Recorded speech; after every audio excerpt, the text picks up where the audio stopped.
Ladies and gentlemen, we want you to stand and we want you to make some noise. Ladies and gentlemen, let's go racing here at Knoxville. Only the best go 3 abreast. It is show time at Williams Grove Speedway. Ladies and gentlemen, boys and girls, here at Eldora Speedway, it's showtime! You got them for a breath. Often imitated, never duplicated. The greatest show on dirt, the world of outlaws. It's time to sit back, relax, and enjoy because, ladies and gentlemen, it's showtime! Set to do battle for 30 laps. The green flag is waving.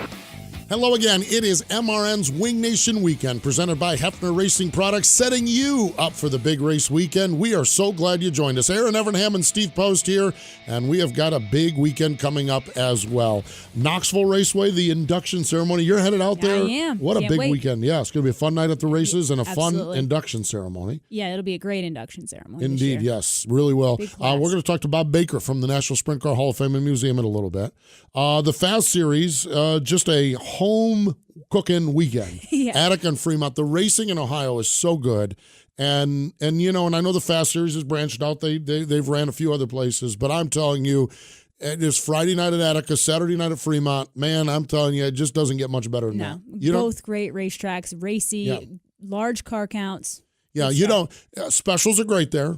Go to the specials at those tracks, but you don't have to have a special to have a good night of racing at those Absolutely tracks. not. Man, they are great. World of Outlaws, they're up in Michigan at I-96 and then at Wilmot up in Wisconsin. So they are set to go as they move north, getting ready for Jackson next week. Yeah, and things seem to be rolling for the Outlaws. We've gotten a few shows in now. Mother Yes. Nature's kind of cooperating, so Indeed. let's just fingers crossed. Fingers crossed, that is for sure. So a big weekend coming up. We will share more of that and tell you more about that weekend, as well as chat with Bob Baker, the executive director of the Sprint Car Hall of Fame, and we'll do all of that next.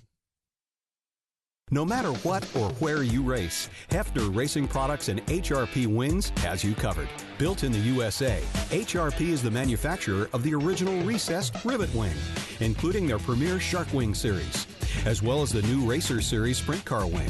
Hefner Racing Products wings are available for sprint cars, mini and micro sprints, winged outlaw karts, and junior sprints. HRP is the leader in mule conversions, manufactures and sells a full line of sprint car components, including Nerf bars and bumpers, front axles, precision laser cut chassis building tabs, brackets, tubes, and spuds. HRP has the absolute largest selection of trailer and shop accessories available to sprint car racers. When it comes to setting up your trailer or shop, HRP is the choice for the best in trailer and shop storage and organization accessories. Hefner Racing Products. Visit them and shop online at hrpracing.com. Grunt style. The American fighting spirit is in everything we make. We are 500 patriots and veterans strong, bringing clothing manufacturing back to the United States of America. Always moving forward, never retreating, never giving up. We are Grunt Style, and this we'll defend. Get yours at gruntstyle.com.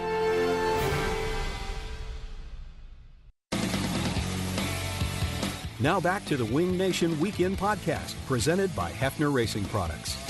Welcome back. Having a great time here, and I do want to give a shout out to our friends at Hefner Racing Products, www.hrpracing.com. That's hrpracing.com. We talked a little bit about the upcoming weekend, and it is going to be a dandy, that's for sure. And a lot of the attention going to be focused on the famed Marion County Fairgrounds. Of course, the racetrack there with Knoxville Raceway, a big Saturday night program, but the whole weekend is going to be outstanding because it's National Sprint Car Hall of Fame and Museum induction weekend. And joining us now, the executive director of the Hall of Fame, Bob Baker, is on the line. Hello, Bob. Welcome back to Wing Nation. Hi, Steve. Hi, Erin. How you guys doing? We are doing fantastic. How are you? Are you ready for some visitors? You ready for you got everything cleaned up and dusted up and ready to go this weekend? We think we're ready. We have all the induction plaques on the way to the Hall of Fame here, and we just got off the phone with all the pit crews and everything, and the family of Brian Clausen's family. They're going to fly directly into Knoxville. So looks like all the inductees and their families are headed towards Knoxville, Iowa, so we're ready. Bob, tell some of our listeners what it's like, the induction ceremony, for those who can't go. How many people are you expecting this weekend? Talk about the class that's going into the Hall of Fame. Just talk about the ceremony itself. Well, the induction, as you well know, Erin, is about 8 individuals who are being honored for their lifetime contribution to the sport of sprint car racing. And this year, our 8 inductees are Brian Clausen, Dave Steele, Lance DeWeese, Emmett Malloy, Scott Gherkin, Steve Beitler, and Bob Mays, along with Red Garnett. And what we have is an induction banquet where we have a luncheon from 12 until 1 o'clock at the Dyer Hudson building here in Knoxville, behind the main grandstand at Knoxville Raceway, followed by the induction itself. And we're so fortunate to have 2 of our inductees, Pat Sullivan and Dave Argerbright, who MC and induct our new inductees into the Hall of Fame. These 2 guys, we were looking at the records, both Dave and Pat have inducted more National Sprint Car Hall of Fame inductees than anyone in the history of our induction. So these guys are very good at what they do. They've done it for, I think they said, over 14 years they've been inducting people, and they really do their homework before they come to Knoxville. They know what they're talking about. They know the history of the 8 inductees, and they know, what's at the heart of their induction, their contributions to the sport. It's a very meaningful ceremony because it's a once-in-a-lifetime accomplishment award for these individuals and for their family and friends. So it's really like these inductees' day to shine in the sun here in Knoxville and to be inducted into the National Sprint Car Hall of Fame with the 400-plus other inductees that we have, that have been inducted in the past. It's interesting to me because there's some real rough and tumble characters in the sprint car world, and I've talked to some of them. And when you mention what was your induction day like at the Sprint Car Hall of Fame, and rough and tumble goes right out the window. It's gone. It's like because it is a crowning achievement. It is a once in a moment lifetime, and like I said, some of the biggest, baddest names in sprint car racing, they have to catch their breath when they talk about being in the Hall of Fame. That's how special it is and how neat that day was. I've talked to one that comes to mind is Danny Smith, and then Fred Raymer I've talked to, and Danny talked about, well, I was just going to go in and do the induction ceremony and get on a plane, fly back out and race somewhere. And he said, once I got there, I realized I wanted to enjoy it and savor it. So really good. And really, Bob, you talked a lot about Saturday afternoon, but it's really kind of a weekend of festivities. It really is. Almost all of the inductees and their families come in on Friday night, and we have our past inductees sit at the front of the room on our second floor, and we do what we call a racing reception or a round table type bench racing deal where the inductees talk about some of the things that have happened in their lifetime and some of the stories from their past around racing circles.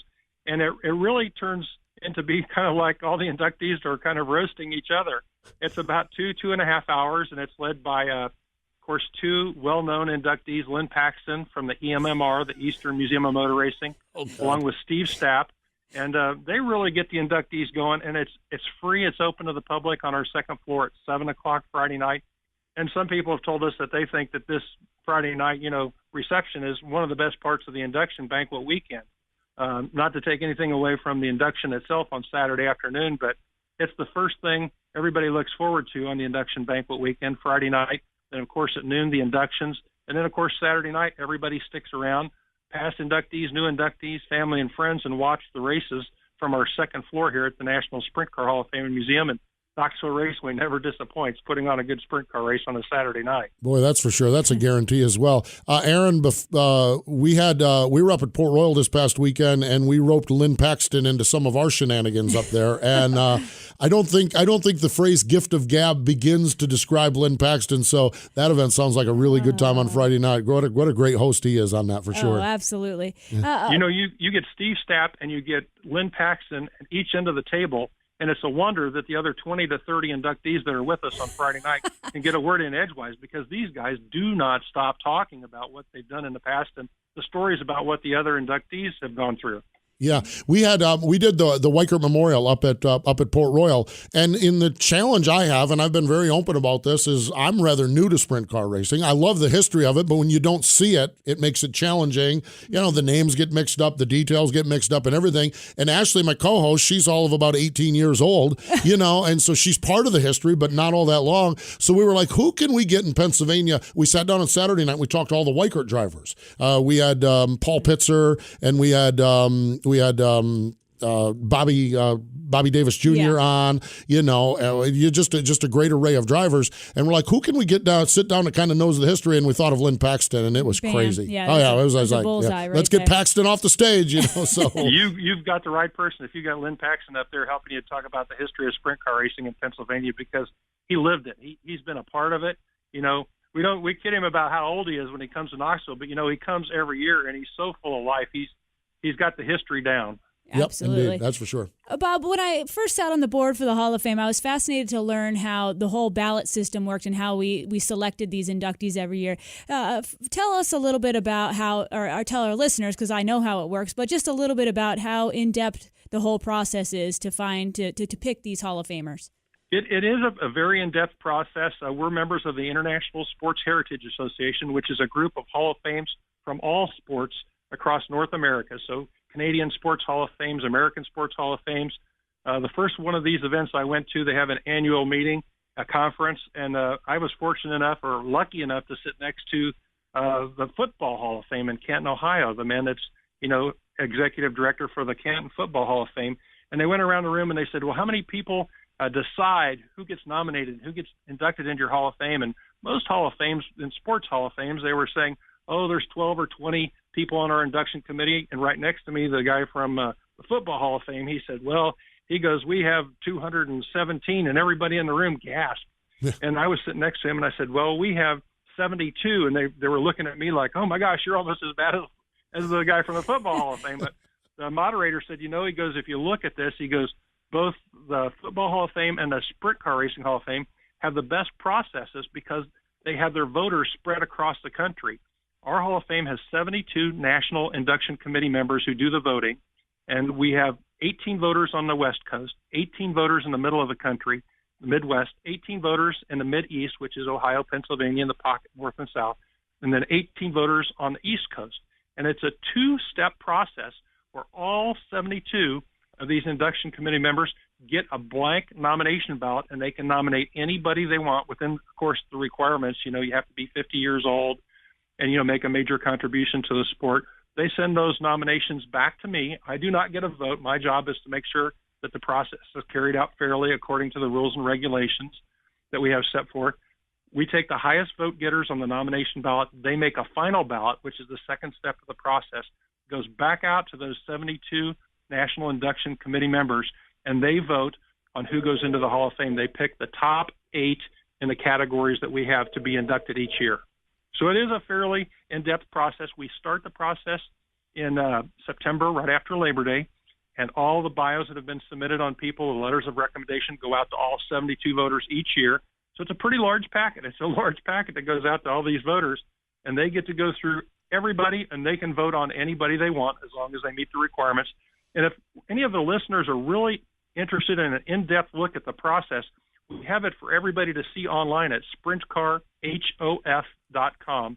At sprintcarhof.com, just click on procedures, and you'll see the rules and regulations for being inducted into the Hall of Fame, and also a way that the public can get somebody's name before the National Induction Committee members is to submit a letter of recommendation, which is a one-page bio that we will accept, and we will send that, the Hall of Fame will send that out to the 72 voters to put a name in front of them if the public thinks somebody's been, slighted or hasn't been thought of or hasn't been inducted yet that might have been maybe overlooked. So it's a great process in that it involves a fair distribution of voters across the country, and there is a valve in there, an input for the public to send in somebody's name also.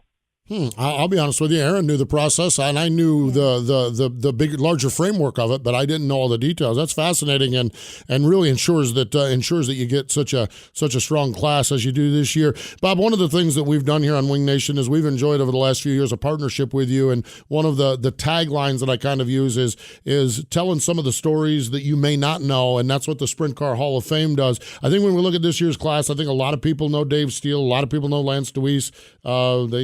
The race car drivers in Pennsylvania see him out the windshield as he's leading races there still. Brian Clausen, Scotty Gherkin, a lot of people do. I always find some of these other categories interesting, and particularly the pre-1945. And this year's inductee is Red Garnett. What can you tell us about Red? Oscar Red Garnett is quite a story. He started the Garnett Simplex Piston Ring company, And he not only was involved in the parts of it, but he also was a great racer. He won 8 straight in 1930 with different drivers at the wheels, such as Rec Mays.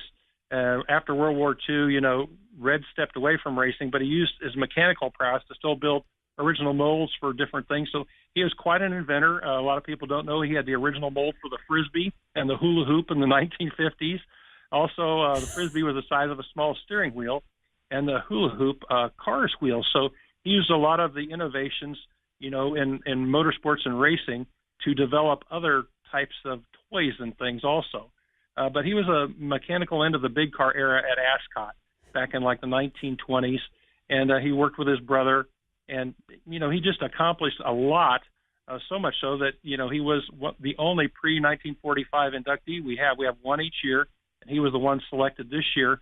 And for pre-1945, you could be a driver, you could be a mechanic, you could be a builder, a promoter, a sponsor, and so it's not always a race car driver that's being inducted. Another person that a lot of people are not familiar with is Emmett J. Malloy. If you're familiar with the CRA, the California Racing Association, well, it started out as the California Roadster Association, and Emmett Malloy was instrumental in getting that started back at the Gardena Bowl, which, was the predecessor to Ascot back in California. So Emmett Malloy just has a wealth of history in motorsports, which we're going to learn even more about at the induction banquet, which it helps the people at the banquet, but we make videos, disc of the videos that we have after the banquet's over, and I think we sell them for $15, and you can learn a wealth of information, not just about the inductees, but also the history of sprint car racing from our induction banquet disc. That's great stuff. I love just listening. I didn't know those things about our own inductees. I hate to admit it, but fascinating stuff. Another one of our inductees this year is also being honored in the Salute to Champions, and I've seen nothing but really positive feedback on social media, the internet. Tell us about how that's going, the new exhibit. Our new exhibit is our Salute to Champion, Brian Clausen, and we're very fortunate. We have 5 of the real race cars that Brian raced. A lot of times when you go to these exhibits, you see cars that are made to look like the race cars, or they're one-offs, or they're show cars. These are the real race cars that Brian sat in, held the steering wheel in, sat in the seat in. We have his Tony Stewart car he won the USAC Sprint Car Championship with. His Pavement Midget, he won the Midget Championship with USAC. We have 2 of his wing cars. We have the car he won the Tulsa Shootout in when he was 12 years old here, and his 12-year-old driving uniform that he had. We've got more driving uniforms and helmets for Brian Clausen than any Salute to Champion driver we've ever done before. And we've just got probably, I would step out on a limb to say, probably the best video selection with the 3 video screens we have with the exhibit in the main lobby here. And then also up in our theater, we're playing a different reel of the 6-disc Brian Clausen Chasing 200 Circular Insanity Tour up there while the exhibit's going on. So besides the T-shirts with all the Salute to Champion Brian Clausen cars and information on the back and the posters we have, the exhibit itself is really pretty breathtaking. We're very fortunate that Brian's family has helped us and loaned us a lot of the trophies, driver's uniforms, and artifacts from Brian Clausen's racing career. So when you come to the National Sprint Car Hall of Fame in Knoxville, you're going to get a very good feel for who Brian Clausen was, not just the race car driver, but the humanitarian and the person that he was also through this exhibit. Wow, amazing stuff. I realize can't wait to see that when we get out there in August, and Erin's going to get a sneak peek at it, I know, this weekend along the way. Bob, sprintcarhof.com is the website, and is that the best place for people to get information on all things induction, Brian Clausen exhibit, Brian Clausen Tower, all of that stuff? Is that the best way for people to go? It sure is. You can go right to sprintcarhof.com, learn all about us, and it also has a link that'll take you right to sprintcarstuff.com, which is the world's largest selection of sprint car merchandise that we have here in our store for people all across the world to make purchases for gifts, presents, Father's Day, whatever's on your shopping list as far for a sprint car fan. We think we've got it here with posters, jewelry, wearing apparel, just about everything you can think of. Bob, on your sprintcarstuff.com website, has anyone ever registered for wedding gifts or anything like that, or not yet? No one has ever registered for wedding gifts, but it's interesting that you bring that up because on our second floor, we do more wedding receptions than any other type of events. And last Saturday night, we had a wedding party on the second floor on race night, which is a little unusual because the tickets are a little pricey, but everybody went in that's in the wedding party and said, we want to have a party at the racetrack. So they bought their tickets and they had their wedding party while the races were going on Saturday night up on our second floor. And it was a lot of fun. I am telling you, this is I have got I've got You're everything worked out. missing- I'm gonna because when it happens to me, if it happens to me, which I think that if is probably more than likely, I'm going to register at Sprint Car Stuff. That's what I'm going to do. Yeah. And now I know where I'm going to have the reception. There's only one little piece of the puzzle missing. The bride. Yeah, exactly. Yeah, and well, that's probably a long shot there, Bob. We appreciate the time. Have a great weekend out there, and we appreciate all you do for the sport. We just love the Sprint Car Hall of Fame and Museum, and thanks for joining us here today. Thank you so much, Steve and Erin, for having us on the show. And we hope if you cannot make it to the banquet this year, that you'll make it to Knoxville Saturday night, any Saturday. Come to the museum during the afternoon, stick around for a race Saturday night. And if you can, make it to our Knoxville Nationals, which is the biggest 4 days in sprint car racing this year, August 8th through the 11th here in Knoxville. I'll say. Thanks, Bob. Thank you guys very much. There we go. I'm fired up. I'm going to get done here and just get on a plane and go to Knoxville. That's it. All right, hop on my flight. I got my flights booked already. Exactly. Man, I'll tell you what a great spot that is. I mean, that is just that is a treasure. That really is. We appreciate Bob coming on. That race, of course, Saturday night, 360s, 410s, 360s, and 305s, Hall of Fame induction weekend. A big night out at Knoxville. World of Outlaw Craftsman Sprint Cars, Friday night, the Rumble in Michigan at I-96, and the Badger 40 at Wilmot on Saturday night. Of course, Dirt Vision has all of those. King of the West Series, Saturday, they're at the Thunder Bowl in Tulare with King of the West NARC Series. MOA has a couple races. Now, you're watching this on Thursday. They're tonight in Macon, Illinois, and then tomorrow night, Friday, in Lincoln Speedway in Lincoln, Illinois. Other races, Attica has the Fast Series, Lernerville on Friday night, River Cities has NOSA, and Williams Grove has a regular show. Saturday, listen to this, Atomic Speedway in Chillicothe, Ohio, Butler Motor Speedway, Devil's Lake Speedway in Crary, North Dakota, a NOSA race. Fremont has the Fast Series. We talked about that. We mentioned Knoxville, the fabulous Lincoln Speedway, the Speed Palace Port Royal, Sharon Speedway, St. Francis County Raceway, and Wayne County. Oof. I'm just tired thinking about it. I love the long list. Yes, exactly. It is good. Now, also tonight, we don't talk as much about this, but tonight we talked about that race with MOA. Also, USCS is racing tonight down at Talladega Short Track. Pete Walton's gang. That's a great track. Hey, that's a great track. That's a great track. And Pete Walton ain't scared to schedule some dates either anymore. No, I think he's got I think that USCS is behind the World of Outlaws, the second most aggressive schedule. Is it most really? races. Yeah. It he seems just keeps it. plugging Every year, away. every week we're talking about 4 or 5 shows. You know, I mean, Pete's deal is really simple. They're not racing for 10 grand to win. Okay. Yeah. It's a great spot for racers in the Southeast to go race. But here's the situation Pete has. He goes to track after track after track, and when they get done at the end of the night, and the promoter's sitting there counting the bags of money, he says, "This is the biggest crowd we've ever had here."